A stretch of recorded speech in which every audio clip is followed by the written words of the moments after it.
Hello students, strong platform पर आपका स्वागत है। मैं आपका फिजिक्स टीचर आरपी सिंह हूँ। मैं पिछले 6 साल से आईआईटी जेईई और नीट के बच्चों को फिजिक्स पढ़ा रहा हूँ। मेरे पढ़ाए हुए बच्चे फिजिक्स के कठिन से कठिन चैप्टर को बखूबी आसानी से समझ पाते हैं और मेरी यह कोशिश भी रहती है कि मैं उनको सरल तरीके से समझा सकूँ। तो अब बारी आपकी है और इसलिए शुरू करते हैं हम आज की क्लास।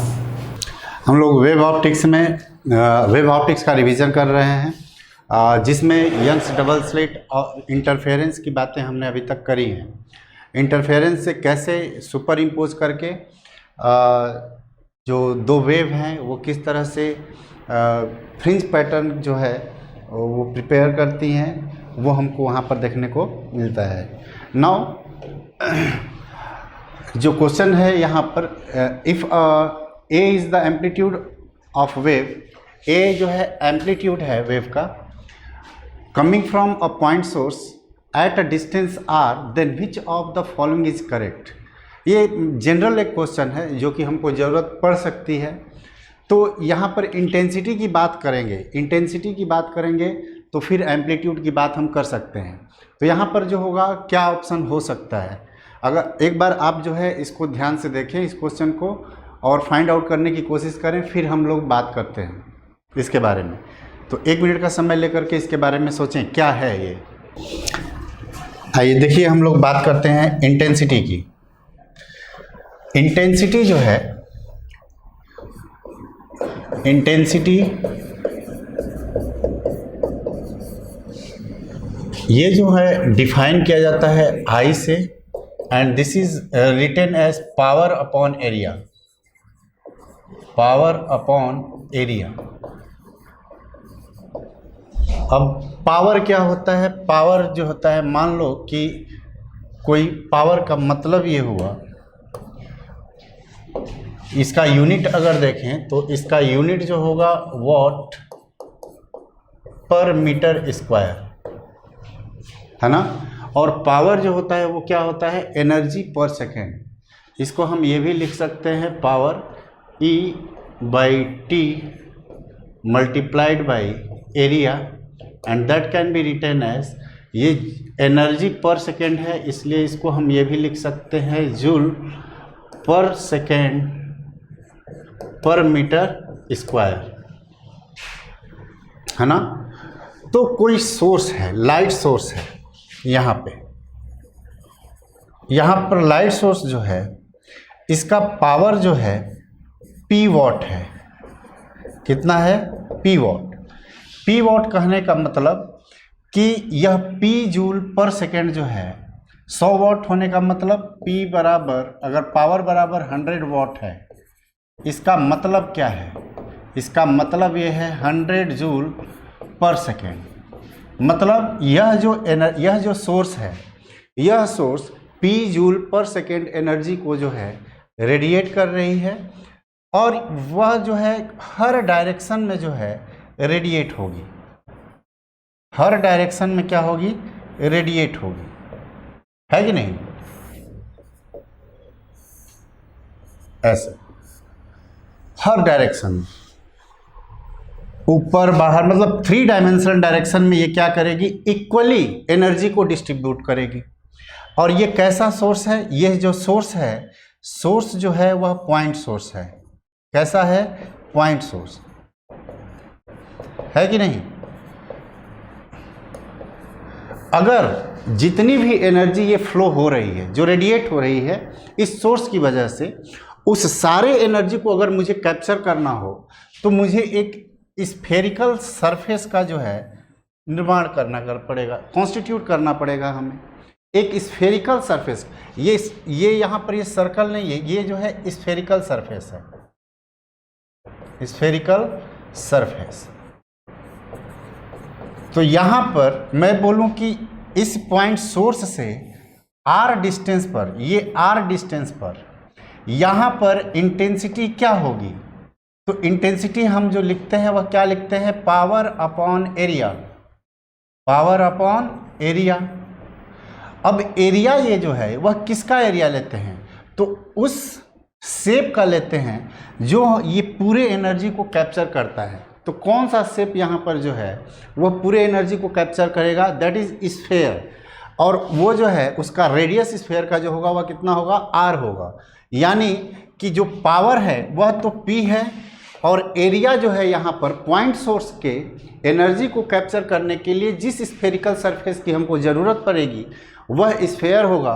और इसलिए जब पॉइंट सोर्स से इंटेंसिटी की बात करते हैं एट डिस्टेंस r, तो वहाँ पर हम यहाँ पर क्या लिखेंगे, 4 पाई r स्क्वायर। क्या लिखेंगे, 4 पाई r स्क्वायर। तो intensity I for point source is given as P upon area of spherical surface 4 pi r square. तो हम ये लिख सकते हैं यहाँ से, तब हम ये लिख सकते हैं, देखो यहाँ पर बात किसकी की जा रही है, पॉइंट सोर्स की बात की जा रही है एट डिस्टेंस r। तो यहाँ पर एक पॉइंट सोर्स है P, वॉट जो है इसका पावर है अगर, तो यहाँ से r डिस्टेंस पर ये मुझे लिखना है कि इस पर इंटेंसिटी क्या होगी। तो हम जानते हैं P अपॉन 4 पाई r स्क्वायर लिखेंगे, या हम लिख सकते हैं कि इंटेंसिटी जो है that is inversely proportional to the square of the radius of spherical surface. तो I जो है that is proportional to 1 by r square. यहाँ पर एक चीज़ और हम जानते हैं कि इंटेंसिटी जो है, intensity that is proportional to a square.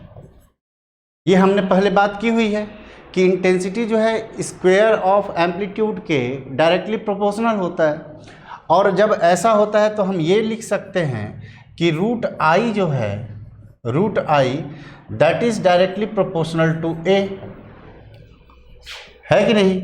और रूट I का मतलब क्या हुआ, इसका मतलब ये हुआ कि यहाँ से अगर यहाँ पर लिखें, इसका मतलब ये हुआ कि a इज प्रोपोर्शनल टू, अगर रूट I है, this implies that this is proportional to 1 by r square and therefore it is directly proportional to 1 by r। इसलिए हम बोल सकते हैं कि a जो है, a that is directly proportional to r inverse. कौन होगा, r इनवर्स। तो ये ऑप्शन जो होगा दैट इज करेक्ट। ठीक है, चलिए इस क्वेश्चन को करें। 2 slits S1 and S2 illuminated by a white light source give a white central maxima.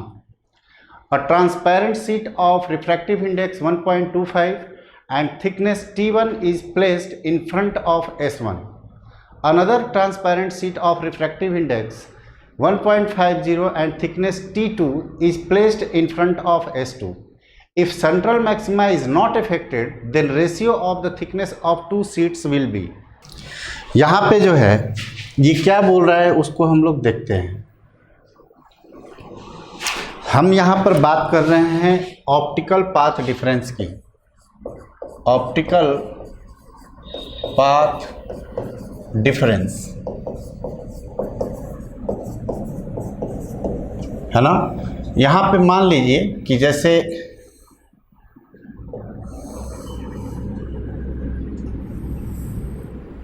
यहाँ पे S1 है और ये S2 है।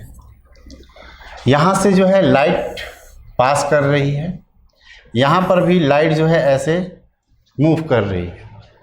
बट हो क्या रहा है कि यहाँ पर इसके बाद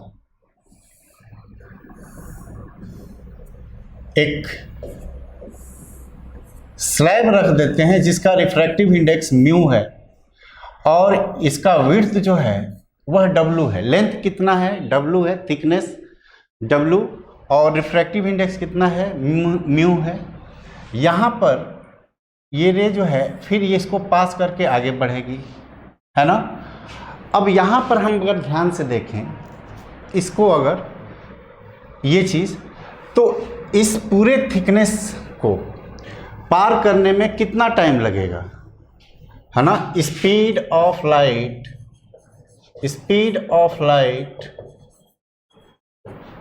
इन a medium of refractive index, mu जो होता है उसको हम क्या लिख सकते हैं, सी बाई म्यू। किसी मीडियम में जिसका रिफ्रैक्टिव इंडेक्स म्यू है उसमें स्पीड ऑफ लाइट कितना होगा, सी बाई म्यू। तो इस स्लैब को क्रॉस करने में लगा हुआ टाइम जो होगा वह कितना होगा, time taken by light in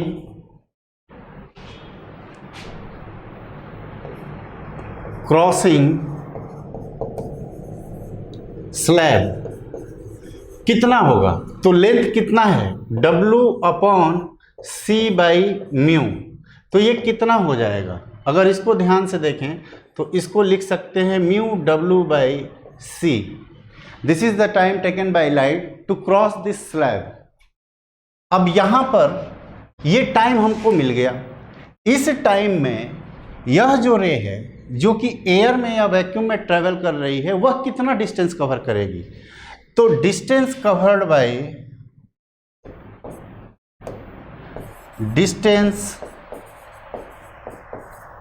by another wave in this time कितना होगा। तो स्पीड ऑफ लाइट से ट्रेवल करेगी वैक्यूम या एयर में, तो हम लिख सकते हैं c मल्टीप्लाइड बाई टी, या इसको हम लिख सकते हैं c multiplied by mu W upon C. तो c कैंसिल आउट हो जाएगा, that will be equals to mu W, है ना। तो हुआ क्या, इसका मतलब सिग्निफिकेंस क्या है कि अगर लाइट म्यू वाले मीडियम में W डिस्टेंस चलती है तो उसी टाइम में यह कितना डिस्टेंस कवर कर जाती है, ये म्यू इंटू W कर जाती है। कितनी कर जाती है, म्यू इंटू W, है ना। इसको इस यहाँ पे टाइम करने में कितना t टाइम लगा, और यहाँ से यहाँ तक जाने में भी इसको कितना टाइम लग रहा है, t टाइम। सेम टाइम में यह W चल रही है लाइट, और उसी टाइम में ये मी W चल रही है कि नहीं। तो पाथ डिफरेंस जो जनरेट होगा इसकी वजह से जो पाथ डिफरेंस चला कितना है, W, लेकिन एयर में कितने के बराबर है, म्यू W के बराबर, है कि नहीं। रे एक्चुअली चल कितनी रही है, W, लेकिन एयर में चल कितने के बराबर है, म्यू W के बराबर। तो इसकी वजह से कितना पाथ डिफरेंस डेवलप हुआ, तो उसी को हम बोलते हैं ऑप्टिकल पाथ डिफरेंस, और दैट इज इक्वल टू कितना हम लिख सकते हैं, mu W minus W, and this will be equals to mu minus 1 into W, where W is the width of या थिकनेस ऑफ दिस स्लैब। इसी चीज का हम यूज करेंगे कहाँ पे, यहाँ पर हमको ध्यान से देखना है कि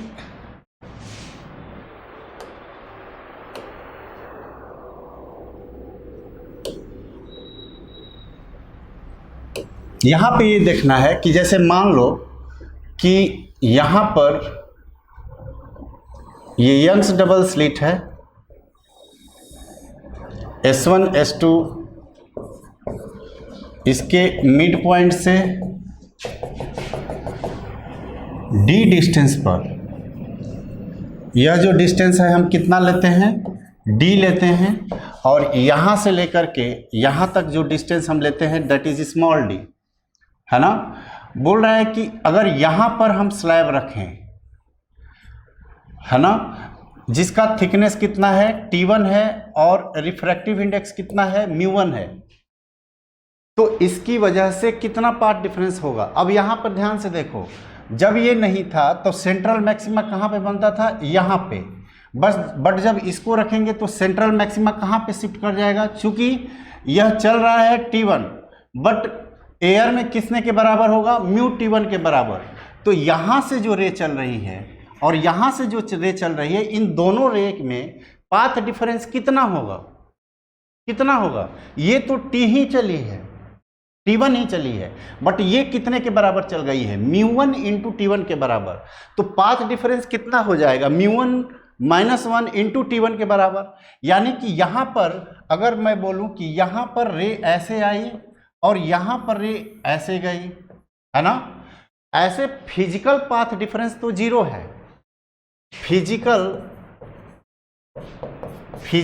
पाथ डिफरेंस जो है वह कितना है, जीरो।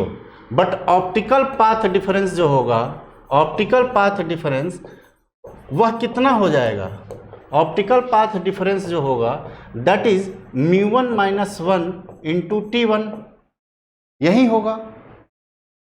तो यहां पर जो होगा डेल्टा x जो हो जाएगा that is equal to μ1 -1 into T, है कि नहीं।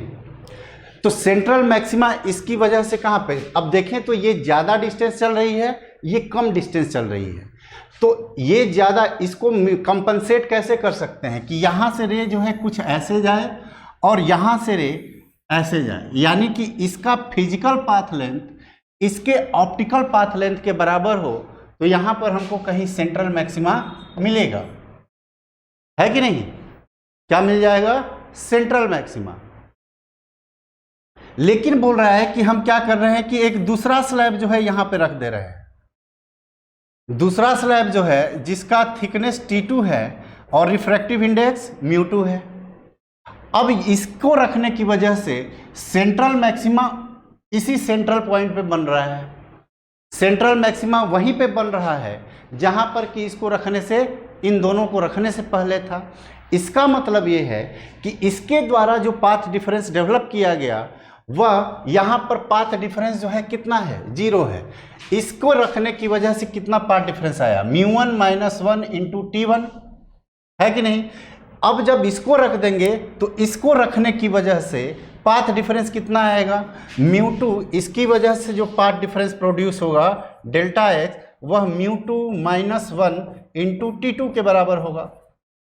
और सेंट्रल मैक्सिमा इसी जगह पे हो, कोई इफेक्ट ना हो, इसके लिए ज़रूरी है कि दोनों के वजह से, दोनों स्लैब्स की वजह से जो पाथ डिफरेंस प्रोड्यूस किया गया है वह बराबर हो। यानी कि हम लिख सकते हैं कि μ1 -1 into T1 should be equal to μ2 -1 into T2, this should be equal. और अगर यह इक्वल है तो हमसे पूछा जा रहा है कि T1 बाई T2 का रेशियो क्या होगा। तो हम लिख सकते हैं μ2 -1 अपॉन μ1 -1।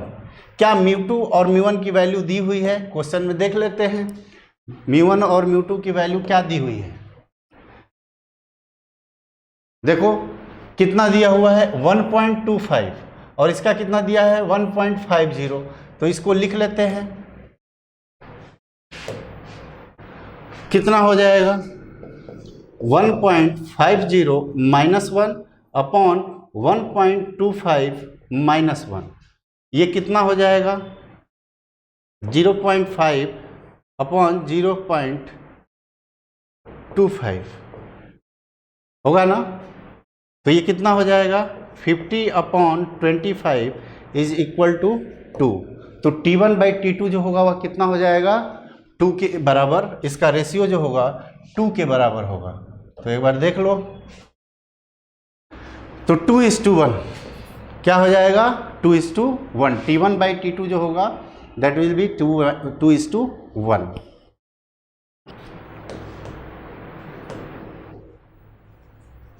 चले इस क्वेश्चन को करने की कोशिश करें।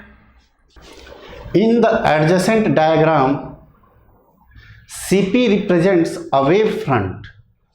ये जो है एक प्लेनर वेव फ्रंट है and AO and BP the corresponding to rays. ये जो हैं बीम्स ऑफ लाइट है, ये BP और AO है ना, ऐसे जा रही है। Find the condition on theta for constructive interference at P between the ray BP and reflected ray OP। देखो ये BP रे है ना, ये जो जा रही है, और ये जो OP रे है ये रिफ्लेक्टेड रे है ना। ये दोनों इस P पॉइंट पर इंटरफेरेंस कर रहे हैं, तो मैक्सिमा क्या हो, मैक्सिमा हो, इसके लिए क्या कंडीशन होनी चाहिए ऑन थीटा। यहाँ पर देखो यह रे जो हैं AO और BP ये पैरेलल रेज हैं, है ना। यहाँ पर इंटरफेरेंस जो हो रहा है, यहाँ पर जो इंटरफेरेंस हो रहा है इस पॉइंट P पर, वह इस रे और BP के बीच में हो रहा है। बट ये जो रे है अगर ध्यान से देखें तो यहाँ पर यह जो रे आ रही हैं, यह देखें अगर तो सोर्स से AO और BP सब एक ही सोर्स से निकल रही है लाइट। बट यहाँ पर अंतर क्या है कि ये जो है परपेंडिकुलर डिस्टेंस अगर आपको दिख रहा है, ये CP यहाँ तक जो है A से C तक, B से P तक, यहाँ तक पाथ डिफरेंस कितना होगा, 0। बट पाथ डिफरेंस की अगर बात करें तो यहाँ से लेकर के यहाँ तक, है ना, और यहाँ से लेकर के यहाँ तक, यह डिस्टेंस जो है AO वाली रे ने यह डिस्टेंस CO और OP यह डिस्टेंस ज़्यादा चली है in comparison to BP rays. तो पाथ डिफरेंस हम यहाँ पर लिख सकते हैं कि डेल्टा x जो है एक्चुअली वह कितना होगा, वह जो होगा CO प्लस OP के बराबर होगा, CO और OP के बराबर होगा। अब इसी CO और OP को हमको क्या लिखना है, लिख लेना है, और ये जो है ये क्या होना चाहिए, n लैम्डा के बराबर होना चाहिए। This is the condition. अब CO और OP को जो है हमको क्या कर लेना चाहिए, कैलकुलेट कर लेना चाहिए। CO कैसे हम निकालेंगे, OP कैसे निकालेंगे। CO की अगर बात करें यहाँ पर देखें तो ये डिस्टेंस D है। अच्छा, इसको हम एक बार देख लेते हैं, ये वाला जो डिस्टेंस है ना, ये वाला जो डिस्टेंस है, पहले इसको कैलकुलेट कर लें। ये वाला डिस्टेंस है ना, तो CO को अगर कैलकुलेट करें तो इस ट्रायंगल में आ जाए, in triangle COP, in triangle COP, है ना। यहाँ पर cos 2 थीटा अगर देखें तो ये वर्टिकल डिस्टेंस हमको पता है ना। अगर हम ध्यान से देखें तो हम इसको क्या लिख सकते हैं, cos 2 theta is equal to क्या लिख सकते हैं, this is perpendicular, this is base and hypotenuse. तो परपेंडिकुलर जो है बेस जो है दैट इज CO, और ये हाइपोटेनस जो है that is OP, that is OP। तो CO बराबर हम क्या लिख सकते हैं, देयरफॉर CO बराबर OP cos 2 थीटा, इतना हो गया। अब हमको OP निकाल लेना है। OP कितना होगा, OP को अगर हमको निकालना हो तो ये OP को अगर ध्यान से देखें तो ये जो डिस्टेंस है ये क्या है, D है। फाइंड आउट OP कितना होगा, OP का लेंथ हमको बता दो कितना होगा, ये वाला डिस्टेंस बताओ कितना होगा।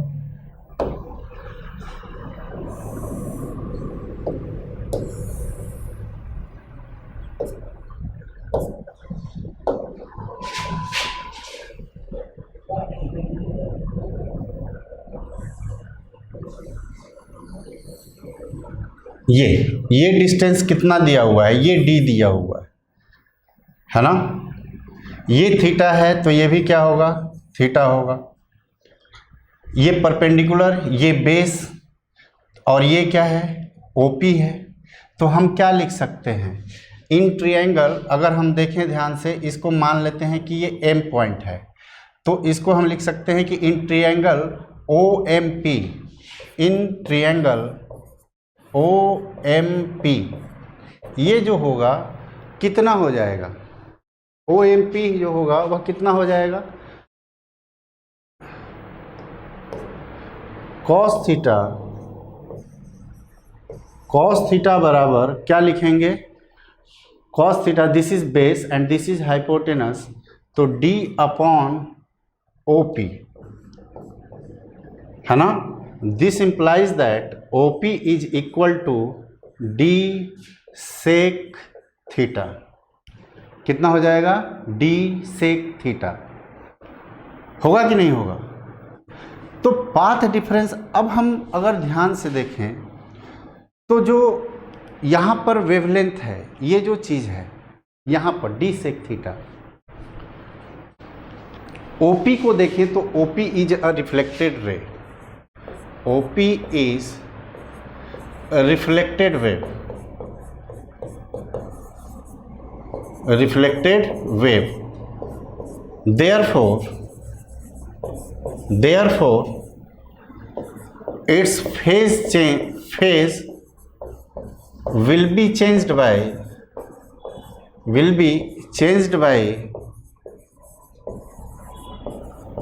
पाई।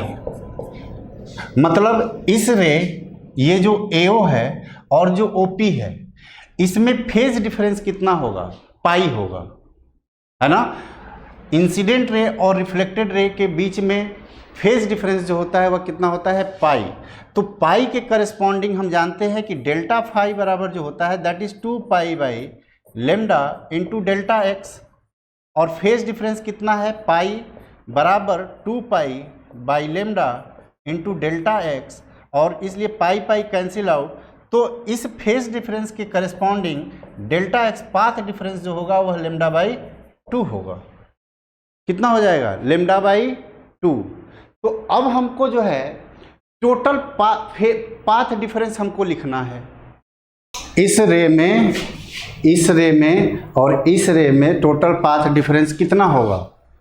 CO प्लस इतना, अरे होगा ना। तो इसको हम लिख लेते हैं। तो देयरफॉर डेल्टा एक्स बराबर क्या लिखेंगे? ओपी ही है ना, CO plus OP, CO plus OP, ठीक है। और यहाँ पर जो है CO जो है वह कितना आया है? CO कितना आया है? CO जो है OP cos 2 थीटा, और OP आया जो है वह कितना आया है? D sec theta. तो हम इसको लिख सकते हैं CO बराबर D sec theta into cos 2 theta, D sec theta into cos 2 theta plus OP जो है वह D sec थीटा के बराबर है। देख लो कितना आया है? D sec थीटा के बराबर आया है ना। लेकिन CO और OP में फेज डिफरेंस कितना है? कितना पाथ डिफरेंस है? Lambda by 2। तो प्लस लेमडा बाई 2 हम ऐड कर देंगे। कुछ समझ में आई बात? प्लस लेमडा बाई 2, इसका फेज डिफरेंस जो होगा, इसका पाथ जो है में लेमडा बाई 2 और क्या हो जाएगा? ऐड हो जाएगा।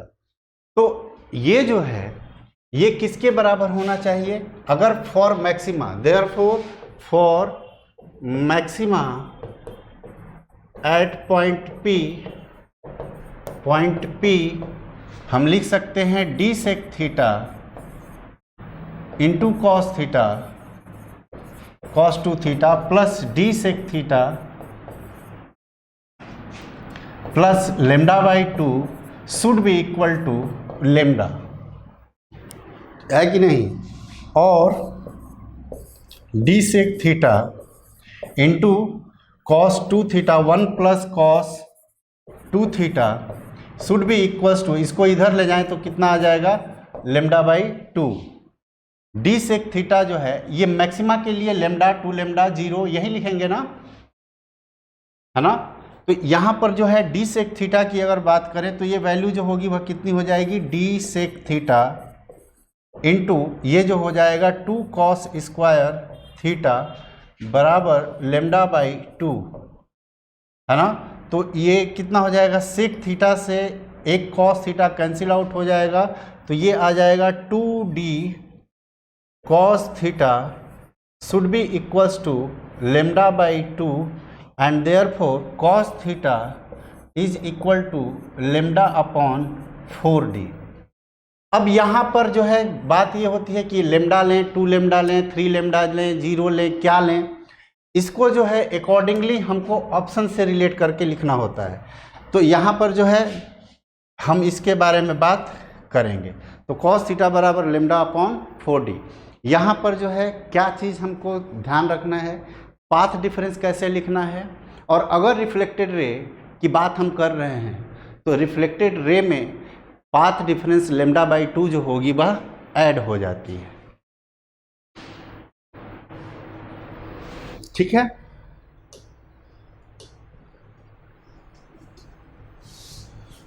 चलें इसको करें। ये जो स्लिट है यहाँ से एक रे जो है ऐसे जा रही है, 2d/3 है। ये जो है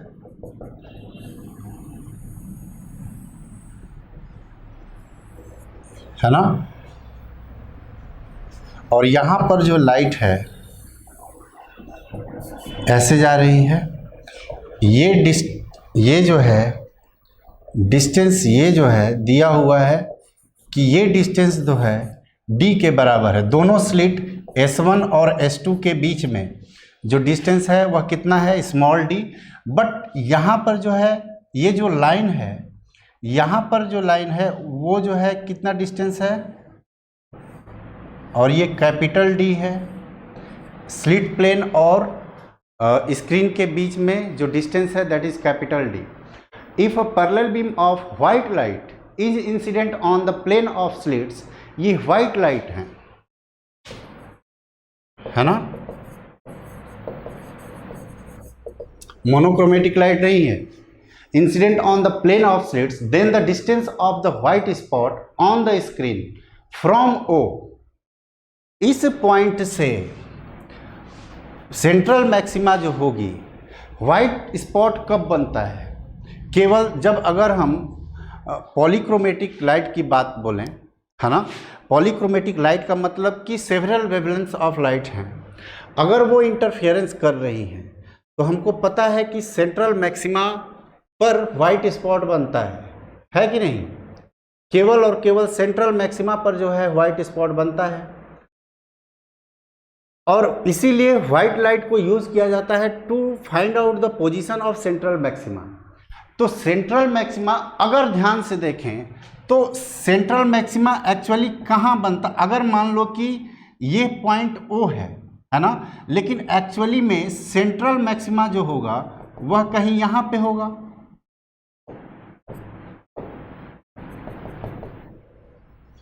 दोनों के मिडिल पॉइंट से, ये मिडिल पॉइंट है,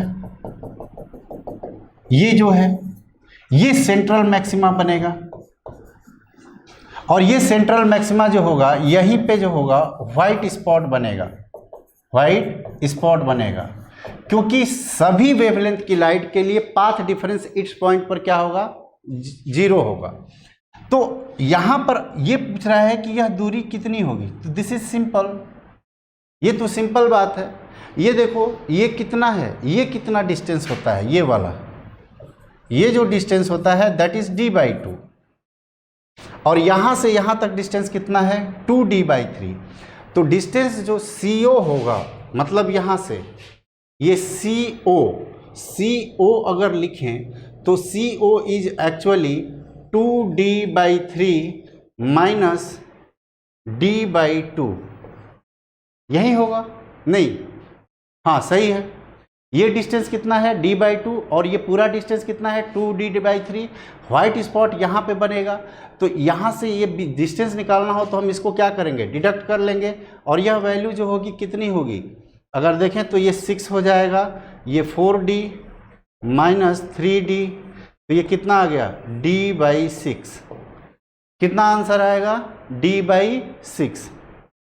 तो कहाँ, हाँ ये रहा, this is the desired answer. अब ये एजम्पशन जो दिया है ये पता है हमको कि एजम्पशन जब हम यूज़ करते हैं तो पाथ डिफरेंस जो डेल्टा x लिखते हैं वह कितना होता है, dy/d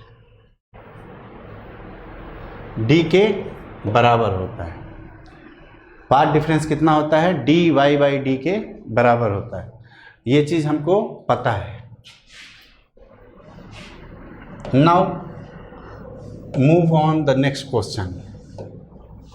इस क्वेश्चन पे चले सब लोग, पढ़ें इसको। Monochromatic light of wavelength 5000 angstrom is incident on two slits separated by a distance of 5 multiplied by 10 to the power minus 4 meter. Interference pattern is seen on the screen placed at a distance of 1 meter from the slits. अब ये जो screen है और slit plane के बीच की दूरी जो है वह कितना है, 1 मीटर है ना, और स्लिट्स के बीच का डिस्टेंस जो है 5 × 10⁻⁻⁴ मीटर है कि नहीं, मतलब 0.5 mm है। और मोनोक्रोमेटिक लाइट जो है वेवलेंथ उसका दिया हुआ है 5000 एंगस्ट्रॉम। दिया है कि a thin glass plate of thickness 1.5 × 10⁻⁻6 metre, वो थिकनेस दिया हुआ है, और refractive index 1.5 is placed between one of the slit and the screen. If intensity in the absence of plate at the centre of screen was I0, then new intensity at the centre of the screen will be. चलो इधर देखो, इसको क्या करेंगे, यहाँ पर जो है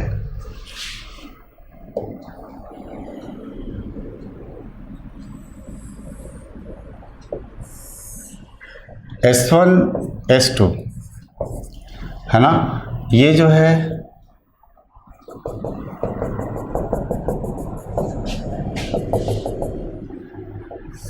ये स्क्रीन है, ये स्क्रीन हो गया है ना। ये डिस्टेंस दिया हुआ है, ये इसको हम बोलते हैं कैपिटल D, और ये दिया हुआ है, कितना दिया हुआ है, 1 metre. This is equal to 1 metre है ना। अच्छा, ये जो डिस्टेंस है small d and this is equal to 0.5 mm या 10 to the power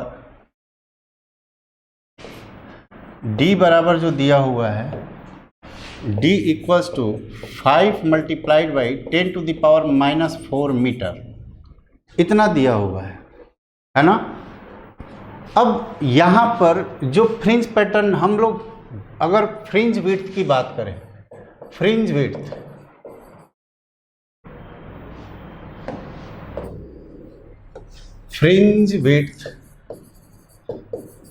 which is denoted by beta and this is given by d lambda by d, यही होता है।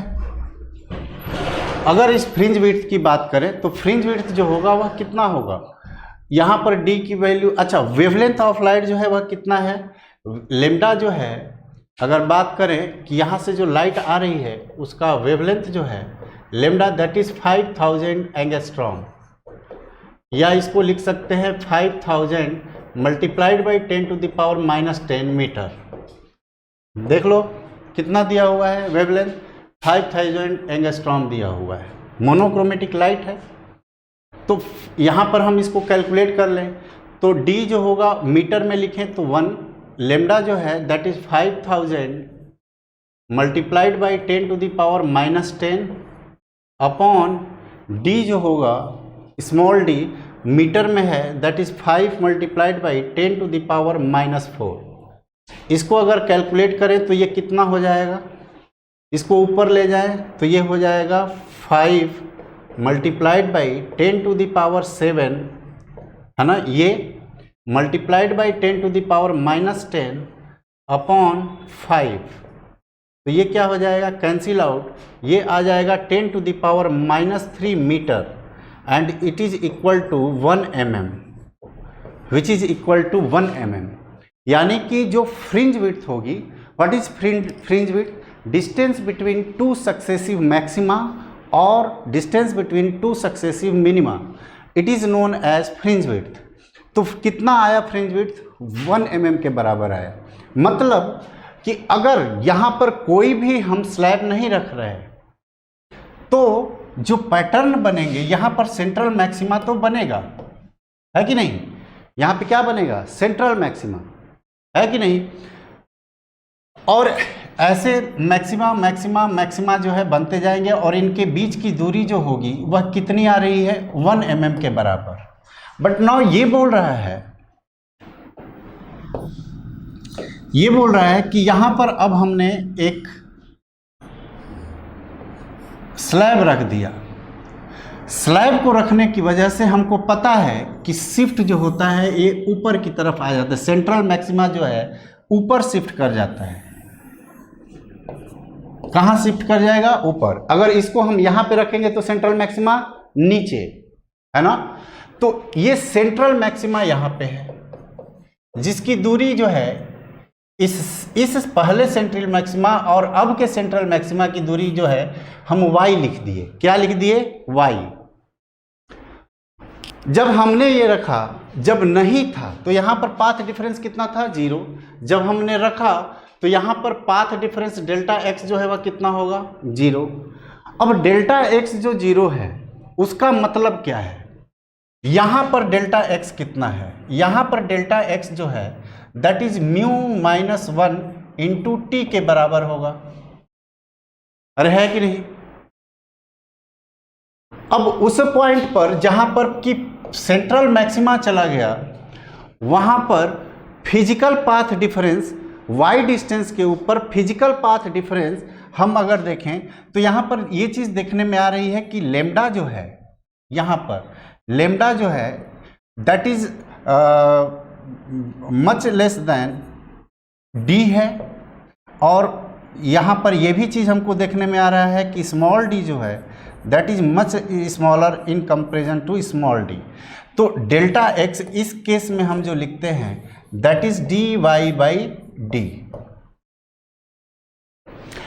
This is the physical path difference produced by putting a slab of thickness t and refractive index mu. ऐसे हम लिख लिए, है ना। तो फिजिकल जो पाथ डिफरेंस होगा यहाँ पर और जो ऑप्टिकल पाथ डिफरेंस है यहाँ पर, है कि नहीं, ये दोनों आपस में क्या होने चाहिए, बराबर होने चाहिए। यानी कि हम अगर ध्यान से देखें तो यहाँ P पॉइंट पर, P at point P delta x जो होगा that will be 0। This implies that जो dy बाई डी होगा this is the physical path difference minus mu minus 1 into t बराबर क्या होना चाहिए, 0। इसका मतलब ये है दिस इम्प्लाइज दैट y जो होगा वह कितना हो जाएगा, म्यू माइनस 1, इसको इधर ले आए तो mu minus 1 into T multiplied by capital D upon small d। मतलब सेंट्रल मैक्सिमा इतने डिस्टेंस से क्या हो जाता है, शिफ्ट हो जाता है by placing a slab of thickness t and refractive index mu. तो ये शिफ्ट हो जाता है सेंट्रल मैक्सिमा का। अब इस केस में हमसे पूछ रहा है कि अब पहले सेंट्रल मैक्सिमा यहाँ पे था लेकिन उसको रख दिए तो ये कहाँ पे चला गया, यहाँ पे। तो फिर यहाँ पर इंटेंसिटी पहले आई नॉट थी, तो अब क्या है, पहले तो ये ब्राइट स्पॉट था, मैक्सिमा था, अब यहाँ पर क्या होगा,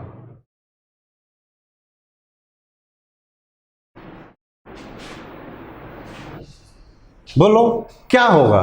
तो इसको हम कैलकुलेट कर लेते हैं। म्यू की वैल्यू कितनी दी हुई है, म्यू जो है थिकनेस दिया हुआ है इतना एंड रिफ्रैक्टिव इंडेक्स 1.5, है ना। तो इसको हम लिख लेते हैं कि जो शिफ्ट है, shift y, this shift is mu minus 1.5 minus 1 into t 1.5 multiplied by 10 to the power minus 6 metre, है ना, multiplied by d, this is 1 metre upon small d। Small d जो है वो कितना है, स्मॉल d जो है that is equal to 5 multiplied by 10 to the power minus 4 metre होगा। इसको अगर देखें ध्यान से तो ये कितना हो जाएगा, ये हो जाएगा 0.5, देखो यही तो होगा, ठीक है। तो 0.5 multiplied by 1.5 multiplied by 10 to the power -6 upon 5 multiplied by 10 to the power -4, सब मीटर में हमने कर लिया।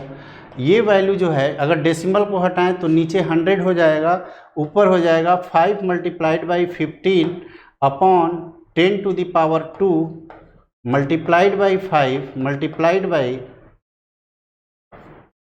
5 multiplied by 10 to the power -4, ऊपर जो होगा 10 टू द पावर -6।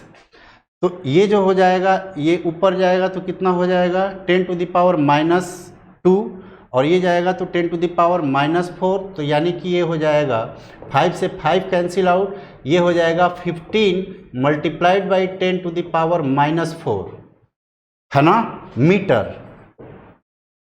ये कितना आ गया, इतने के बराबर आ गया। तो y जो है, तो शिफ्ट जो हुआ y वह कितना आ गया, हम लिख सकते हैं 1.5 into 10 to the power -3 metre, and this is equal to 1.5 mm।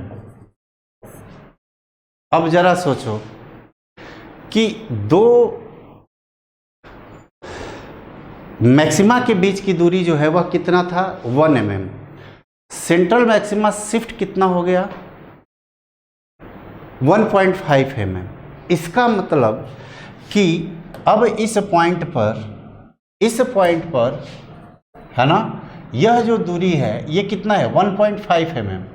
ये कितना आ गया, 1.5 mm, और बीटा कितना आया है, 1 mm। मतलब ये तो मैक्सिमा है ही, साथ ही साथ यहाँ पर भी क्या होगा, मान लेते हैं कि यह दूरी कितनी है, 1 mm। तो अब मैक्सिमा अब इसके बाद मैक्सिमा कहीं यहाँ पे होगा, इसका मतलब यहाँ पे क्या है, मिनिमा। यानी कि अर्लियर जो सेंट्रल पॉइंट है, सेंट्रल मैक्सिमा है, वहाँ पर मिनिमा आकर करेगा, मिनिमा। और इसका मतलब ये है कि यहाँ पर इंटेंसिटी जो होगी वह कितनी होगी, 0 होगी। ठीक है, कोई दिक्कत? चलो फिर नेक्स्ट क्वेश्चन करते हैं। A double slit experiment is immersed in liquid of refractive index 1.33, है ना। अब लिक्विड में ये जो है इंटरफेरेंस करा रहे हैं। Separation between the slits is 1 mm and the distance between slit and the screen is 1.33 metre, है ना। If slits are illuminated by a parallel beam of light whose wavelength is 6300 angstrom, then fringe width will be. अब देखो यह जो angstrom दिया हुआ है, ये जो है एयर में दिया हुआ है ना। तो यहाँ पर हमको ये चीज़ लिखें कि अगर फ्रिंज विड्थ की बात करें तो फ्रिंज विड्थ हम क्या लिखते हैं, d लैम्डा बाई d, है ना। बट ये जो है कहाँ पे हम लिख रहे हैं, इन एयर, है ना। In another medium beta dash in any medium is written as d into wavelength of light. Medium change करने पर चेंज हो जाती है, इसलिए इसको लेमडा m लिख लिए अपॉन d। अब लेमडा m जो है, लेमडा m वह जो होगा वह कितना हो जाएगा, लेमडा अपॉन म्यू, है ना। तो यहाँ पर हम इसको लिख सकते हैं d into lambda upon mu multiplied by d। तो ये कितना हो जाएगा, d lambda upon mu into D. ये जो डिस्टेंस है, ये जो टर्म है, इसको हम क्या बोलते हैं, बीटा। इसलिए हम बोल सकते हैं कि fringe width in medium is equal to beta by mu. तो इसको कैलकुलेट करने के लिए पहले हमको क्या करना होगा, बीटा निकाल लो। बीटा अगर फ्रिंज विड्थ अगर हमको निकालना है तो फ्रिंज विड्थ निकालने के लिए कैलकुलेट कर लो, कितना होगा बीटा, कैलकुलेट कर लेते हैं। तो बीटा बराबर हम लिख लेते हैं, क्या लिखेंगे, d लेमडा अपॉन d।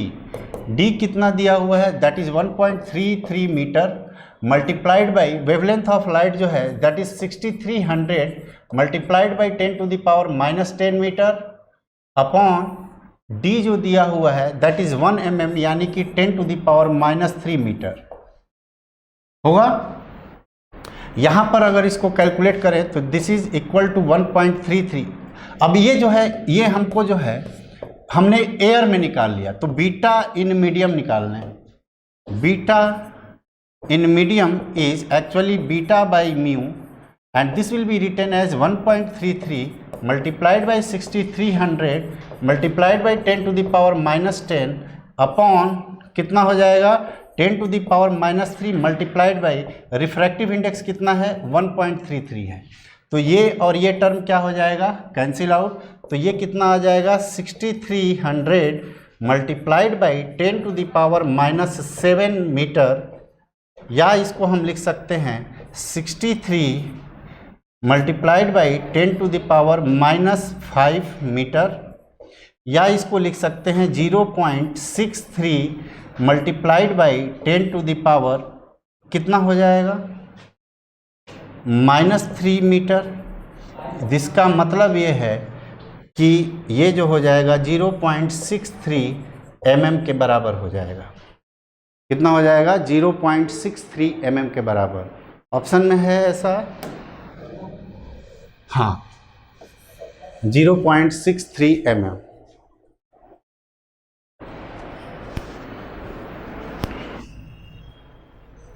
बोलो कोई दिक्कत यहाँ तक? चले तो फिर आप जो है नेक्स्ट क्लास में जब आएंगे तो इस क्वेश्चन को सॉल्व करके आएंगे। In Young's double slit experiment 2 slits are illuminated by a mixture of 2 wavelengths 12,000 angstrom and 10,000 angstrom at 6 mm from the common central bright fringe on a screen 2 metre away from the slits. Screen जो है उसकी दूरी जो है 2 metre है और 6 mm from the common central bright fringe on a screen 2 metre away from a bright fringe of 1 interference pattern coincides with the bright fringe of another। मतलब कि इन दोनों वेवलेंथ ऑफ लाइट से जो होंगी अलग अलग ब्राइट जो है स्पॉट बनेंगी, उनके बीच में डिफरेंस होगा, लेकिन वो कहीं कोइंसाइड करती हैं। और बोल रहा है कि सेंट्रल मैक्सिमा से वह 2 mm ऊपर जो है क्या हो रही हैं, कोइंसाइड कर रही हैं।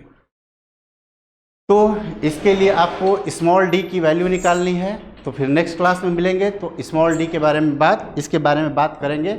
चलिए, thank you. On IS2ON study is always on. Concepts के बेहतर रियलाइजेशन के लिए IS2ON पर बने रहिए।